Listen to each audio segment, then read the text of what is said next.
भगवते वासुदेवाय अथ मार्गशीर्ष शुक्ल एकादशी कथा युधिष्ठिर उवाच वन्दे विष्णुं प्रभुं साक्षात् लोकत्रय सुखप्रदं विश्वेशं विश्वकर्तारं पुराणं पुरुषोत्तमं प्रेक्षामि देवदेवेश संशयोस्ते महान् मम लोकानां तु हितार्थाय पापानां च क्षयाय च मार्गशीर्षे शीते पक्षे किं नाम एकादशी भवेत् केतृष सविदिस्तस्य कुदेवस्तत्र पूज्यते एतदाचक्षु मे स्वामिन् विस्तरेण यथा तथं श्रीभगवान् वाच सम्यक् पृष्टं त्वया राजन् साधुदेवी पुलं यश कथयिष्यामि राजेन्द्र हरिवासरमुत्तमम् उत्पन्ना शीते पक्षे द्वादशी मम बलवा मार्गशीर्षे समुत्पन्ना मम देहा नराधिव मुरासुरपदार्थाय प्रख्याता मम वल्लभा कथितासा मया चैव त्वदग्रे राजसतम पूर्वम् एकादशी राजत्रैलोक्ये सचराचरे मार्गशीर्षे शीते पक्षे चोत्पत्तिरिति नामत अतः परं प्रवक्ष्यामि मार्गशीर्षे शीतां तथा उतस्य श्रवणमात्रेण वाजपेय फलं भवेत् मोक्षानाम्नि ते विख्याता सर्वपापहरा परादेवं दामोदरं तस्यां पूजयि च प्रयत्नता तुलस्या मञ्जरी विशदुपति परिमनोरमै षडो राजेन भक्ष्यामि कथं पौराणिकीं शुभाम् अधोगतिं कथा एव पित्रे मात्रे सुतादय अशास पुण्यप्रभावेण स्वर्गं यन्ति न संशयि तस्मात् कारणात् राजन् महिमानं षडु शतं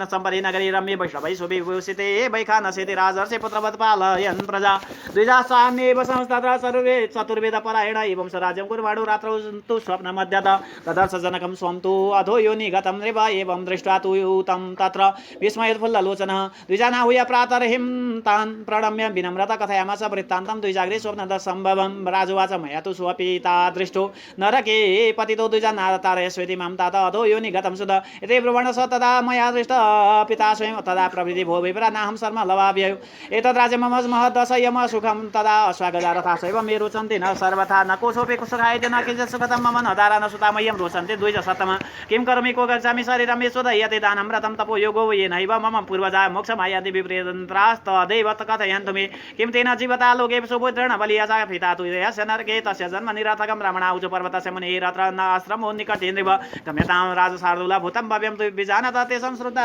ततो वाक्यं वैखानो राजसत्तम जगाम तत्र यत्रासौ आश्रमे पर्वतो मुनिः ब्राह्मणेभ्यस्थितः शान्तै प्रजाभिः च समन्तदाश्रमो विपुलस्तस्य मुनिभिः सन्निवेशसेवितः ऋग्वेदेभिर्याजुषैश्च समर्थवर्णकोविदैः वेशितो मुनिभिस्तत्र द्वितीयैव पद्मज दृष्टतं मुनिशार्दूलं राजा वैखानस ददार जगम चातुनि मूर्धना दण्डवत् प्रवण नाम च त्वावतकुशलं तस्य सप्तसङ्गी सौ मुनि राज्ये निष्कण्टकं च राज्ये निष्कण्टकत्वं च राज्य सौख्य समन्वितं राजवाज तव प्रसादात् भो विप्रकुशलं सप्तके विभवेष्वनुकूलेषु कश्चित् विघ्न उपस्थिता एतन्मे संशयं ब्रह्मन् प्रष्टुं त्वां च समागता एवं श्रुता नृपवच पर्वतमुनि सतव ध्यानास्तामि तनेत्रोषौ भूतं भव्यं सम्प्यत् चिन्तयत् मुहूर्तमेकं ध्यात्वा तु प्रतिवाचनभूतं मुनिर्वाचजन्यं तव राजन पितुपापमि कर्मणः पूर्वजन्ते पित्रा सपत्नीकृता द्वैशतकामशक्तिना चैकत ऋतुभङ्गकृत स्त्रियः त्राहि देहीति जल्पन्त्या ऋतुदानं नराधिपः तेन वै तव पित्रा तु न दतो ऋतुराग्रह कर्मणा तेन सततं नरके प्यथितो ह्ययं राजवाच केन वै व्रतदानेन मोक्षस्ता च वैन्मनि निर्यात् पापसंयुक्ता तन्मा चक्ष प्रेक्षत मुनिर्वाच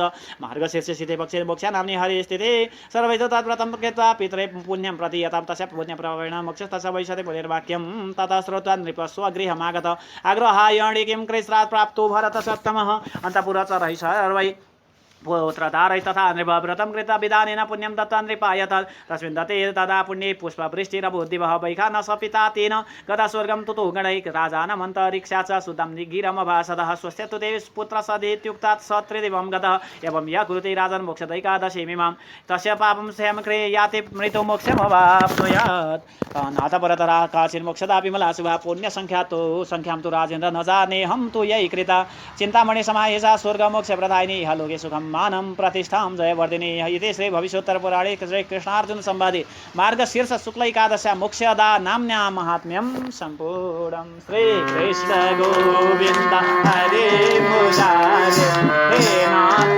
नारायण वासुदेव श्री कृष्ण गोविन्द हरे मुरारे हे नाथ नारायण वासुदेव वासुदेवं भज वासुदेवं भज वासुदेवं भज ॐ वासुदेवं भज भज वासुदेवं भज वासुदेवं भज वासुदेवं भज वासुदेवं कृष्णाय वासुदेवाय हरये परमात्मने प्रणतक्लेशनाशाय गोविन्दाय नमो नमः भक्तवत्सल भगवान को पुराण पुरुषोत्तम भगवान को एकादशी महिमा को आज को आनंद को समस्त भक्तजन को जय जय श्री राधे श्याम। मार्गशीर्ष शुक्ल पक्षको एकादशी जसलाई उत्पन्न एकादशी अथवा मोक्षदा एकादशी पनि भनिन्छ। र युधिष्ठिर महाराज प्रश्न गर्नुहुन्छ, हे भगवान, हे कृष्णचन्द्र, मार्गशीर्ष महिनामा मङ्सिर महिनामा शुक्ल पक्षमा कुन एकादशी हुन्छ त? त्यसको व्रत विधान कसरी गर्नुपर्छ? कुन भगवानको पूजा आराधना गर्नुपर्छ? मलाई बेली विस्तारपूर्वक वर्णन गर्नुहोस् भनेर प्रश्न गर्नुहुन्छ। भगवान वर्णन गर्नुहुन्छ, हे राजेन्द्र, हे युधिष्ठिर महाराज, जुन एकादशीको बारेमा वर्णन गर्दछु, मङ्सिरको शुक्ल पक्षमा पर्ने एकादशी हुन्छ उत्पन्ना नाम गरेको एकादशी। र यदि द्वादशी विद्ध छ भने त्यो अति उत्तम रे। एकादशीको व्रत भनौँ द्वादशीले छोएको हुनुपर्दछ, द्वादशी विद्धा भनेको। र एकादशीको व्रत प्राय एकादशी तिथिभन्दा पनि द्वादशीको दिन प्राय पर्दछ। र यसरी द्वादशी विद्ध तिथि भयो भने अत्यन्त उत्तम, अति प्रिय मानिन्छ। मङ्सिरको कृष्ण पक्षमा मूर नाम गरेको राक्षसलाई जुन मार्नका लागि भगवानको शरीरबाट उत्पन्न भएकी तिनै के भइन् भन्दा एकादशीको रूपमा उत्पत्ति भइन्। एकादशी भनेर भगवानले नाम दिनुभयो र प्रख्यात भइन्। र यसरी हे युधिष्ठिर महाराज, सम्पूर्ण चर अचर सहितको तिनै लोकमा मार्ग कृष्ण एकादशीको बारेमा मैले वर्णन गरिसकेँ। अब मार्ग कृष्ण पक्षमा जुन उत्पत्ति भएकोले उत्पन्ना नामले प्रसिद्ध छ। र यस उपरान्त जुन मङ्सिरको शुक्ल पक्षमा पर्ने एकादशीको बारेमा जुन वर्णन गर्दछु, जसलाई मोक्षदा एकादशी भनेर पनि जुन वर्णन गरिन्छ र जसको नाम महिमा सुन्नाले यज्ञहरू वाजपेय नाम गरेको फलहरू प्राप्त हुन्छ। र दामोदर भगवानको पूजा आराधना गर्नु रे। तुलसीका पत्रले, धूप बत्ती मन्जरीहरूले युक्त भएर श्रद्धा भक्ति भावका साथमा पूजा आराधना गर्नु। र एउटा कथा म वर्णन गर्दछु, सुन्नुहोस्। जो पिता माता सुतादि सन्तान नरकमा गएका छन्, जसले छोराले गरेका व्रत पुण्यले स्वर्ग प्राप्त हुन्छन्। र हे राजन, यसकारण यसको महिमा जुन वर्णन गर्दछु रे। भगवान विष्णुका भक्तहरूले भरिएको एउटा राम्रो चम्पक नाम गरेको नगर छ।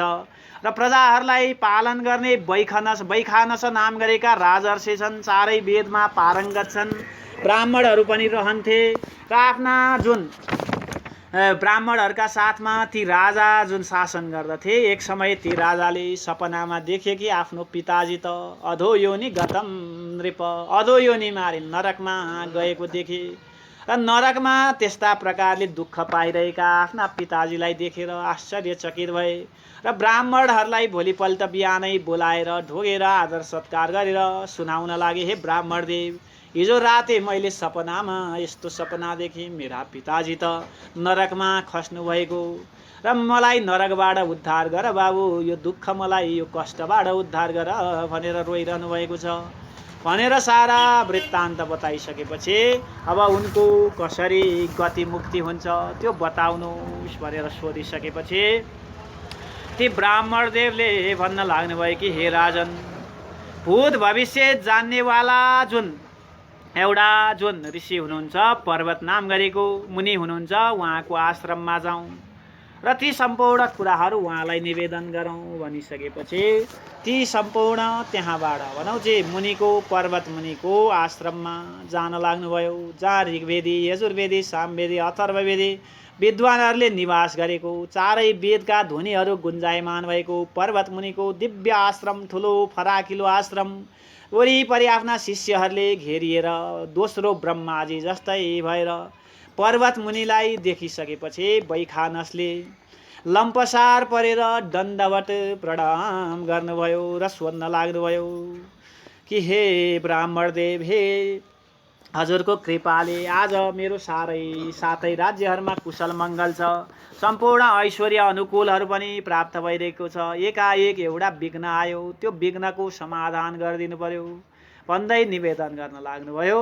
र ती पर्वत मुनिले पनि ध्यान मग्न भएर आँखा चिम्लिएर सम्पूर्ण राजाको भूत भविष्यत बारेमा सोच्न लाग्नुभयो र एक मिनट एक मुहूर्त भगवानको ध्यान गर्दै राजालाई उत्तर दिन लाग्नुभयो, हे राजन, जुन हजुरका पिताको दुष्कर्म छन् त्यही पाप कन ती नरकमा खसेका हुन्।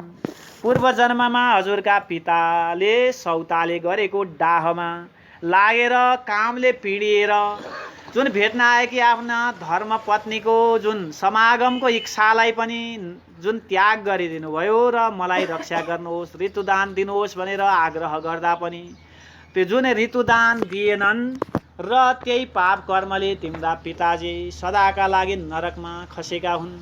परिसकेपछि राजा प्रश्न गर्नुहुन्छ, हे ब्राह्मण देव, हे मुनि, अब कुन व्रत उपासना गर्दा दान गर्दा त्यो नरक रूपी दुःखबाट मुक्ति मिल्दछ त सोध्नुहुन्छ। र भगवान जुन पर्वत मुनि भन्नुहुन्छ, हे राजन, सबैले जुन मङ्सिर महिनाको शुक्ल पक्षमा मोक्षा नाम गरेको भगवानको प्यारो एकादशी जुन प्राप्त हुन्छ त्यही एकादशीको व्रत उपासना गर्नुहोस् र त्यो पुण्य सम्पूर्ण व्रतीहरूले हजुरका पिताजीलाई प्रदान गरून् र त्यो पुण्य प्रतापले हजुरका पिताजीको नरकबाट गति मुक्ति हुन्छ, उद्धार हुन्छ भनिसकेपछि राजा पनि आफ्नो दरबारमा फर्केर आउनुभयो। हे युधिष्ठिर महाराज, केही समय व्यतीत भइसकेपछि मङ्सिर महिना आयो, शुक्ल पक्ष आयो, मोक्षा एकादशी तिथि पनि प्राप्त भयो। अन्तपुरका सम्पूर्ण प्रजाहरूले, स्त्रीहरूले, पुत्रहरूले, सम्पूर्ण परिजनहरूले, राजाले पनि अब भगवानको उपासना गर्ने, एकादशीको उपासना गर्ने भनेर एकादशीको उपासना गर्न लाग्नुभयो। व्रत एकादशी तुलसी तिलको दान, एकादशी तुलसी तिलको दान, हामीलाई पनि वैकुण्ठ लैजाऊ भगवान, हामीलाई पनि वैकुण्ठ लैजाऊ भगवान, लैजाऊ भगवान, लैजाऊ भगवान, लैजाऊ भगवान, लैजाऊ भगवान, हामीलाई पनि वैकुण्ठ लैजाऊ भगवान, हामीलाई पनि वैकुण्ठ लैजाऊ भगवान। एकादशी तुलसी तिलको दान, एकादशी तुलसी तिलको दान, हामीलाई पनि वैकुण्ठमा लैजाऊ भगवान, हामीलाई पनि वैकुण्ठमा लैजाऊ भगवान, हामीलाई पनि वैकुण्ठमा लैजाऊ भगवान। एकादशी महिमाको, मोक्षदा एकादशीको र यसरी एकादशीको दिन प्राप्त भइसकेपछि सारा ती प्रजाहरूले पनि एकादशीको उपासना गर्न लागे र एकादशीको व्रत विधानपूर्वक व्रतहरू जुन आरम्भ गरे र सम्पूर्ण त्यो व्रतको पुण्यहरू ती पितृ राजाका जुन पिता हुनुहुन्थ्यो उहाँलाई अर्पण गरिदिए र त्यो पुण्य जुन सम्पूर्ण पितालाई दिइसकेपछि आकाशबाट फुलहरू वर्षा हुन लाग्यो। वैखानसका जुन नरकवासी पिता थिए आज त्यो पुण्यले गर्दा भगवानको स्वर्ग लोकमा प्राप्ति भयो। देवगणहरूले पनि स्तुति गर्न लागे। आकाशबाट राजालाई पनि शुद्ध बाणीमा, हे पुत्र, तिम्रो कल्याण होस्, तिम्रा पिताजी स्वर्गमा प्राप्त भए भनेर ती सम्पूर्ण स्वर्गमा फर्किए। र जो पुरुष यस्ता प्रकारले मोक्षा अथवा मोक्षदा एकादशीको व्रत ग्रहण गर्दछन् भने, व्रत लिन्छन् भने त्यसको सारा पापहरू नाश हुन्छ र मरेपछि पनि वैकुण्ठ लोक भगवानको गति, सायुज्य गति प्राप्त गर्दछन्। र योभन्दा अर्को मरेपछि मोक्ष दिने अथवा मोरेकालाई पनि भनौँ नरकमा खसेकालाई पनि स्वर्ग पुर्याउने कुनै पवित्र कर्महरू छैन र यो एकादशी बराबर कुनै पवित्र कर्महरू एकादशीहरू छैनन्। जसले यो एकादशीको व्रत उपासना गर्दछन् भने तिनको पुण्यको सङ्ख्या त म गणना पनि गर्न सक्दिनँ। स्वर्ग पुर्याउने, मोक्ष दिलाउने मोक्षदा एकादशी चिन्तामणि समान छ। मानम प्रतिष्ठाम जय वर्धिनी, मान प्रतिष्ठाहरू वर्धन गर्ने चिन्तामणिको समान छ भनेर यसरी जुन एकादशीको महिमा मार्गशीर्ष शुक्ल पक्षमा पर्ने मोक्षदा नाम गरेको एकादशीको महिमा, यी कथा प्रसङ्गहरू भगवानले युधिष्ठिर महाराजलाई वर्णन गर्नुभयो। सुतजीले पनि शौनक आदि गरेका 88,000 ऋषि महर्षिहरूलाई वर्णन गर्नुभयो भन्ने सम्म यस अध्यायले। श्री हरे नमः।